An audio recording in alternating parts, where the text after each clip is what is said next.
ایک مستند اور مسنون عمل ہے، وہ ہے صلاۃ التسبیح کا، اس کو بہت زیادہ توجہ دیں۔ اگر ایک دفعہ پڑھ لیں صلاۃ التسبیح، پر پڑھیں ایسی کہ ہر رکن میں آپ نے جو تیسرا کلمہ پڑھنا ہے سبحان اللہ، ایک ہے دیکھیے، ایک ہے سبحان اللہ الحمدللہ ولا الہ الا اللہ واللہ اکبر ولا حول ولا قوۃ الا باللہ العلی العظیم، ٹھیک ہے۔ ایک ہے ٹھہر ٹھہر کے، اور ایک ایک لفظ کو جذب کر کر کے، اور ایک ایک لفظ پہ اللہ کی محبت اور توجہ دے دے کر، اور ایک ایک لفظ پہ پورا دھیان جمع جمع کر، سبحان اللہ الحمدللہ ولا الہ الا اللہ واللہ اکبر۔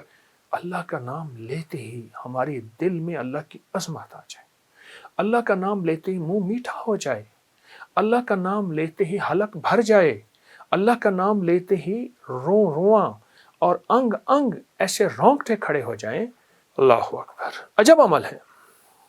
صلاۃ و تسبیح پڑھیں، مغرب کے بعد پڑھیں، عشاء کے بعد پڑھیں، فجر سے پہلے پڑھیں، رات کے کسی لمحے پڑھیں، پر تنہائیاں ہوں اور اللہ ہو۔ یا اللہ دنیا میں ایسی جگہ کوئی کہیں ہوتی، اکیلے بیٹھے رہتے، یاد تیری دل نشیں ہوتے، ایسا کوئی لمحہ اور ایسی کوئی ساتھ اور ایسی کوئی گھڑی اور ایسی کوئی کیفیت ہو، اور انشاءاللہ آپ جو حاجت مانگے، جو مشکل، جو پریشانی، جو الجھن اور جس ناکامی سے نجات مانگے، اللہ غیب سے عطا فرماتے ہیں۔ بہت طاقتور عمل ہے، بہت باکمال عمل ہے، اور بہت حیرت انگیز عمل ہے۔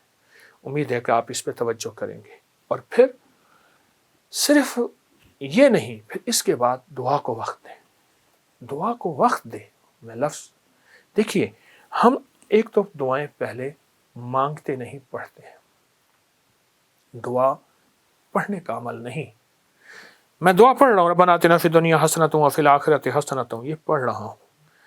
دیکھیے، سائل منگتا، جسے ہم بھکاری کہتے ہیں، چوراہوں پہ، سڑکوں پہ، گلیوں میں، اس کی نظریں منگتی، اس کا لباس منگتا، اس کے بول منگتے، اس کے ہاتھ منگتے، اس کے جذبے منگتے، اس کی چال منگتی، اس کی ڈھال منگتی، اس کا حال منگتا۔ آپ سوچیں، تو اس کے بعد پھر اللہ سے دعا مانگے، اور دعا کو وقت دیں، اور دعا کے لیے وقت نکالیں۔ دعا مانگے، دعا کو وقت دیں، اور دعا کے لیے وقت نکالیں۔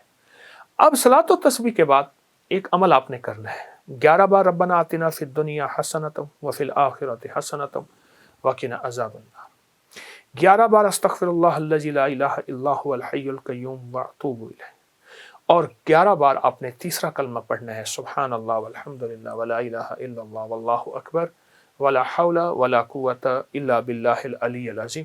یہ 11 دفعہ عمل کرنا ہے، اور 11 دفعہ عمل کر کے پھر دعا مانگنی ہے، اور دعا کے بعد پھر 11 دفعہ پڑھنا ہے۔ پھر اس کی قبولیت دیکھیں، مسائل کا حل، مشکلات کا حل، جو من میں مراد رکھیں گے، جو من میں مراد رکھیں گے، جو من میں مراد رکھیں گے، انشاءاللہ پوری ہوگی۔ یہ بہت طاقتور عمل میں آپ کو شعبان کے مہینے کی عظمتوں اور برکتوں کے ساتھ دے رہا ہوں، ضرور کیجئے۔ حیرت انگیز برکت اور حیرت انگیز اس کی برکات اور کمالات، اور یہ میرا نہیں، صدیوں سے آزمودہ ہے، صدیوں سے آزمودہ ہے۔ خود بھی کریں اور اس کو پھیلائیں بھی صحیح۔ اللہ قبول فرمائے، محبوب فرمائے، مقبول فرمائے، اور انشاءاللہ کرنے والا خالی نہیں جائے گا، ہمیشہ ہرا بھرا جائے گا۔ تاریخ کے ایک بہت بڑے بندے نے ایک بات کہی تھی، اس نے کہا جتنے لوگ جنگوں میں مرے ہیں، جنگ عظیم اول ہے، دوم ہے، اور اس سے پیچھے جنگیں ہیں، ایسے ایسے لوگ آتے رہے جنہوں نے کھوپڑیوں کے پہاڑ بنائے، مینار بنائے، انسان اتنے مارے۔ بڑی عجیب بات کہی، جتنے لوگ جنگوں سے نہیں مرے، اتنا لوگ کھا کے مرے، کھا کے مرے۔ اللہ پاک ہمارے کملی والے کو جزائے خیر عطا فرمائے، میرے آقا کملی والے کو، کہ ان کی برکت سے ہمیں روزے ملے، اور روزوں میں کچھ فاقہ تھوڑا سا مل گیا۔ پوری دنیا میں جتنے بھی مرے ہیں، کھا کے مرے ہیں، کوئی ایسا نہیں مرا کہ فاقوں سے، نہیں، کھا کے زیادہ مرے ہیں۔ وہ ایک بہت بڑے